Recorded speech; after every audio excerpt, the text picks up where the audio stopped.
What happens when sacred praise meets corporate profit? A storm is shaking the foundation of gospel and contemporary Christian music, and it's bigger than anyone expected. At the center of this firestorm are household names like Kirk Franklin, Yolanda Adams, and Maverick City Music. Once celebrated as vessels of worship and healing, they now face growing accusations of turning their calling into commerce, of trading altars for arenas and authenticity for algorithms. Fans, pastors, and critics alike are asking, has worship become a brand?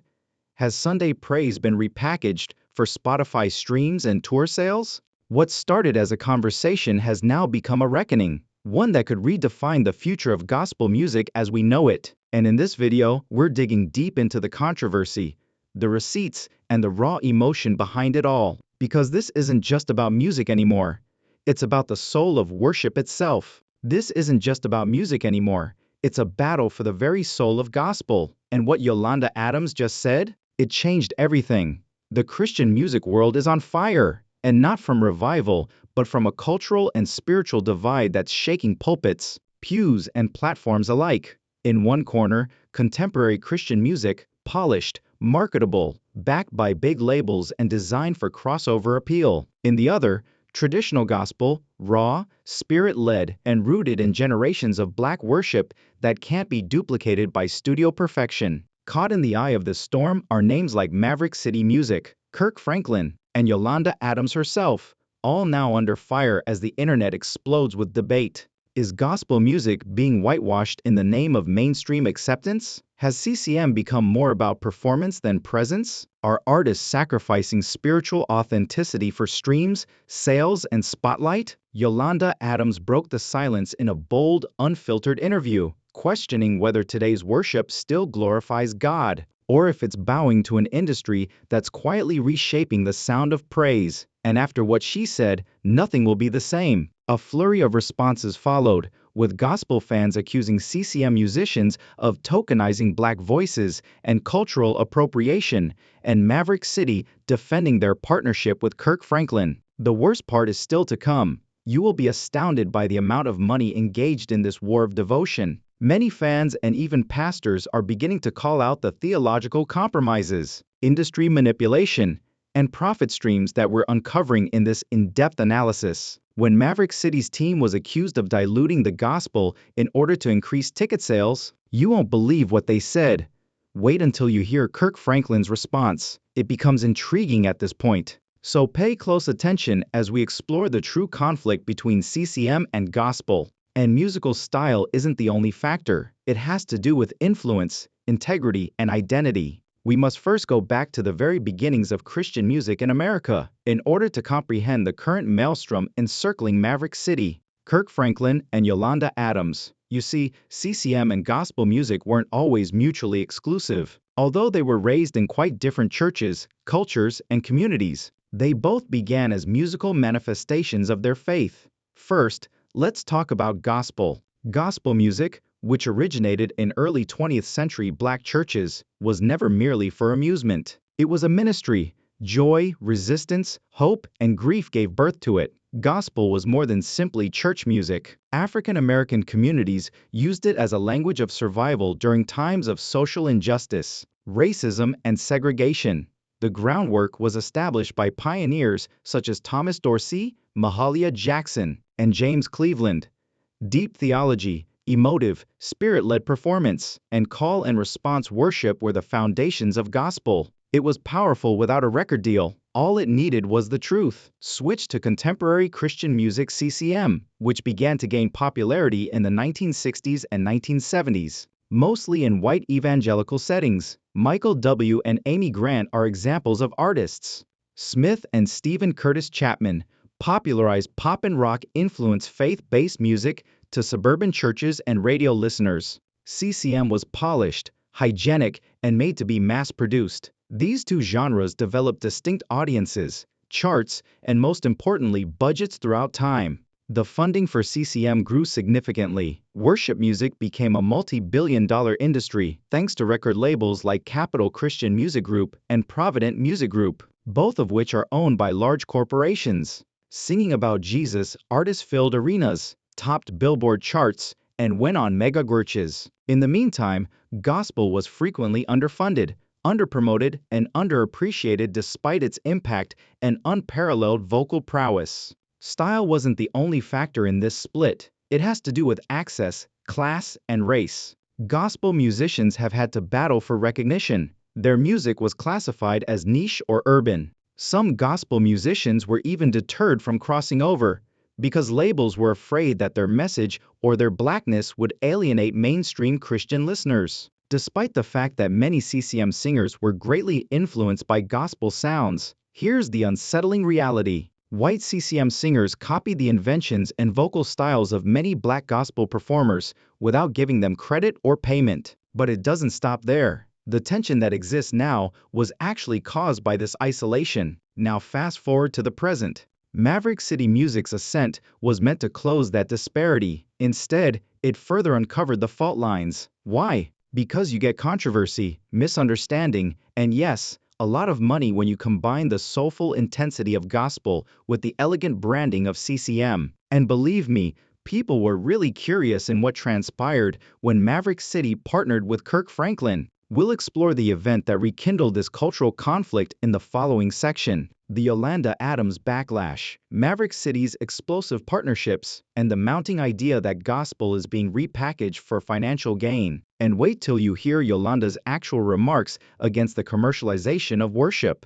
Many in the Christian community believe they were witnessing a revolution when Maverick City music first emerged in 2018, a stunning blending of worship styles that transcended racial and cultural boundaries. Maverick City established themselves as the great unifier of contemporary worship music through their unadulterated, unedited worship sessions, varied backgrounds, and partnerships with both gospel and CCM musicians. They weren't merely viral hits with their early tracks, such as Promises, Man of Your Word, Uncle, and Refiner. They had a genuine, profoundly spiritual, and welcoming vibe. They felt authentic since they weren't overly manufactured. Maverick City gave many listeners a renewed sense of devotion to church. However, this is where things changed. When Maverick City began working with Kirk Franklin, it was promoted as a historic event that combined traditional gospel with contemporary worship. Both the Kingdom Tour and their collaborative project, Kingdom Book 1, attracted enormous audiences and attention. At first, many complimented the impact, the message, and the enthusiasm. Then the criticism surfaced. Church leaders, artists, and fans who were gospel traditionalists started to pose challenging queries. In order to appeal to mainstream, white Christian audiences, is Maverick City diluting the gospel?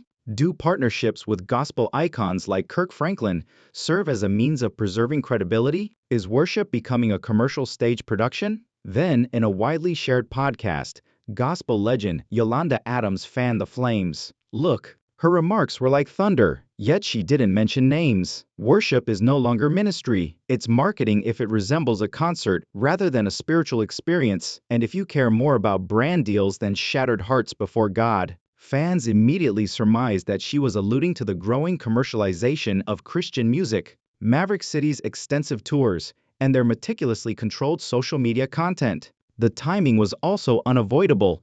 Even though she later stressed that she wasn't specifically criticizing anyone, it happened only a few weeks after Maverick City and a mainstream agency had begun a new multi-million-dollar brand agreement. The clapbacks followed. In a live Instagram response, Kirk Franklin, who never backs down from a challenge, said, "Excellence is not the enemy of worship. Just because we're successful doesn't mean we've sold out, and just because we're organized doesn't mean we're fake," he said, reminding supporters that when he initially combined hip-hop with gospel in the 1990s, the gospel community also chastised him. He referred to it as the same old fear in a fresh form. However, the argument continued after that. Supporters of Maverick City fiercely supported the organization, claiming they were bridging racial divides and enabling worship for younger generations. Accessible, according to critics, has come to mean sanitized, whitewashed, and profit-driven. Even some pastors resorted to the pulpit to caution their congregations against idolizing celebrities and conflating spiritual experiences with emotional emotions. Then there was the theology drama on TikTok. Recordings of worship pastors in Maverick City speaking things that, to many, sounded more like self-help slogans than biblical passages. The theological criticism started at that point. Do these worship leaders have any formal training? Are they spreading vibes or the truth? A straightforward yet agonizing question is at the heart of all this stress. Does the contemporary Christian music industry help businesses make millions of dollars, or does it help people come closer to God? We'll take a closer look and follow the money in the next section. Who stands to gain anything from worship music? What is the reason behind gospel's constant financial disadvantage? You'll be shocked by what we discovered concerning label negotiations, concert earnings, and streaming royalties, particularly the section on the treatment of gospel musicians behind closed doors. Let's discuss what many people are reluctant to acknowledge by taking away the lights, the harmonies, and the hands in the air. Worship music is quite popular. There are also winners and losers, just as in every industry. Although Kirk Franklin and Maverick City Music are at the forefront of the present cultural conflict, money is the true battlefield. In particular, how money moves through CCM, gospel music, and modern Christian music in rather distinct ways. Let's dissect it then. First, CCM is a profit-making engine that functions like a well-oiled business empire. Large labels with multi-million-dollar infrastructures include Sony's Provident Music Group and Universal Music Group's Capitol Christian Music Group. They make significant investments in musicians like Elevation Worship, Chris Tomlin, Lauren Daigle, and Toby Mac, and they use their music in Super Bowl promos, TV series, ads, and movie trailers. Full-scale touring, support, nationwide radio play on hundreds of stations, strategic merchandise, sales, billboard placement, Spotify, Apple Music, and Amazon multi-stream playlist dominance. Publishing, licensing, brand deals, YouTube monetization, and sync placements are all provided to these artists. The startling thing comes next. Top CCM performers can make millions of dollars a year, with stadium tours bringing in between $30 and $40 million. Where does the majority of that money originate? Corporate sponsors, general audiences, and very focused marketing to white evangelical churches and youth organizations are the intended audience, not churchgoers or Sunday morning tithers. The second is the battle of gospel music. Compare that to gospel now. Even in the Christian music industry itself, gospel music has long been underappreciated despite its rich history and unparalleled vocal artistry. Compared to their CCM peers, artists such as Jonathan McReynolds, Donnie McClurkin, Yolanda Adams, and Tasha Cobbs, Leonard sometimes do not receive the same marketing support or distribution reach. Why? Because gospel, which has its roots in Black church history, is frequently perceived by labels as being ethnically or market-specific. Because they are included on fewer playlists, gospel artists receive lesser streaming royalties, fewer gospel-focused radio stations across the country, and less support while touring unless they are paired with a CCM artist. Even when gospel songs do chart, the musicians are sometimes confined by Sunday best aesthetics and do not receive the compensation they are due. The majority work under restrictive label contracts and only receive a small portion of the profits unless they have established their own production firm. Like Kirk Franklin or Fred Hammond, the budgets for gospel albums are frequently one-fifth to one-fifth that of a CCM record, according to a number of industry insiders who spoke on the condition of anonymity. Maverick City, number 3, between wealth and worship. This is where things start to get messy. Initially, Maverick City Music was a grassroots initiative, unadulterated devotion without branding or commercial glitz. However, when they became well-known, they partnered with large labels, hired branding agency, and started selling merchandise and hosting exclusive events. Supporters were split. The growth was praised by some. They are spreading the gospel throughout the world. Others questioned, at what cost? Maverick now has agreements with CCM behemoths that involve brand extensions, streaming partnerships, and licensing. Their reach has grown as a result, but it has also brought up awkward issues. Are we commodifying sacred worship? Even when it resembles a Netflix tour doc, can you still call it ministry? Does Maverick continue to produce impromptu worship? Or is spirituality being packaged intentionally these days? Kirk Franklin himself in a 4, The Hidden Contracts and Inequity. A recent interview acknowledged that we're in a dangerous place where worship can be manipulated to sell product. The responsibility is on us to make sure it's still about the kingdom, not the clicks. Some gospel musicians have started to openly discuss behind closed doors how they are being marginalized in favor of varied faces that conform to the CCM stereotype. One artist who wished to remain anonymous said, "Labels want our sound and soul,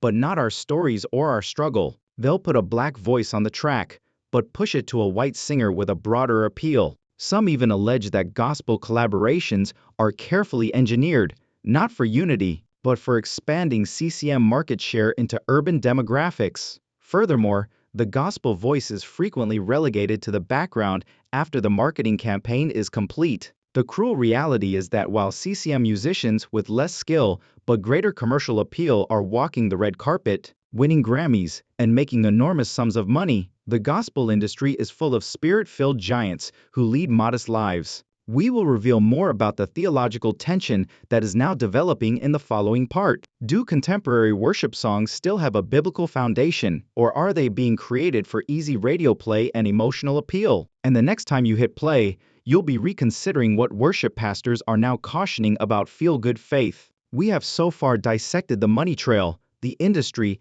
and the influencers. We must now, however, delve much further. Because the most pressing topic of all is hidden beneath all the glamour, platforms, and marketing tactics.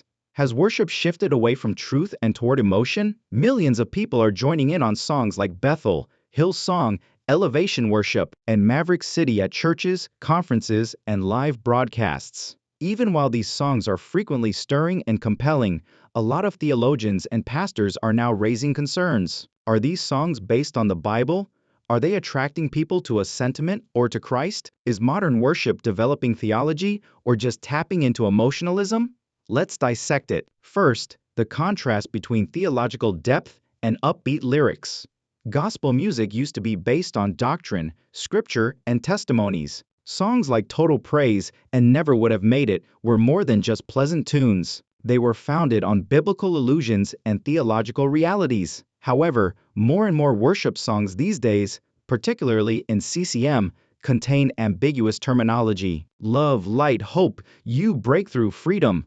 Who are you? What does freedom mean? Some of the lyrics, if taken out of context, might be about God, a boyfriend, or a TED Talk. A young Christian said, "I worship hard to this song," then realized it never even mentioned Jesus. That struck a chord in one of the TikTok videos that went viral. Church leaders began asking their congregations to screen songs more carefully. A popular praise song set list was even banned by one pastor, who said that the songs were emotionally deceptive, theologically shallow, and more about brand awareness than spiritual depth. The goal was to refocus the church on what worship is meant to do to honor God and mold souls in accordance with His Word rather than to embarrass artists. Second, when religious leaders achieve fame. Let's face it, the worship leader is more well known than the pastor in many churches these days. Bethel, Hillsong, Maverick City, their singers now have millions of followers and are considered influencers. They go on tour, work with non-Christian musicians, and occasionally become into Christian celebrities with platforms comparable to those of pop singers. Here's the issue now: visibility without responsibility. A number of these leaders lack theological training. While leading people in worship, some have publicly acknowledged that they're still sorting out their faith. Others have been implicated in moral scandals involving spiritual abuse, arrogance, and affairs. All the while, every Sunday, their music is performed in churches. We were trained to create atmosphere, not necessarily to preach truth, a former Hillsong leader said in a widely shared expose. If it looked good, sounded good, and got a crowd reaction, that was the win. Three gospels struggle to maintain the sanctity of worship, and churches are starting to wonder, are we letting emotional charisma replace spiritual maturity? Although it is facing pressure, the Black gospel tradition is surviving while CCM struggles with packaging and appeal. To reach a wider audience, several gospel musicians have been advised to update their sound, make it more crossover, or tone it down. However, other people believe that they are being asked to purify their spirits in the process. Worship is becoming too safe, too performance-driven, and too commercial, according to renowned gospel vocalists like Donnie McClurkin, Shirley Caesar, and Yolanda Adams. The anointing is being traded for aesthetics. Donnie McClurkin stated in a recent panel, "People want production, not presence." That statement struck a deep chord. He claimed that authentic gospel worship was never supposed to be comfortable. It was intended to deliver, heal, and convict, and we lose the gospel's own force if we sacrifice that for branding purposes. The quiet departure from worship gatherings. Unbelievably, some Christians are quietly abandoning big worship gatherings entirely. Many pastors and attendees have reported feeling empty after attending large worship nights that included product booths, fog machines, and $80 tickets. It felt more like Coachella than church, according to one attendee. I discovered halfway through that we hadn't even prayed while everyone was shooting on their phones. I'm tired of being entertained. I want to be transformed. Another person said, I don't want an emotional high. I want the Holy Spirit. There is an increasing need for content over spectacle. The assumption that worship must resemble a concert in order to be meaningful is being rejected. But this does not imply that people are abandoning contemporary music. In addition to having musical ability, they are looking for leaders with a strong spiritual foundation. What does that leave us with then? We find ourselves at a fork in the road.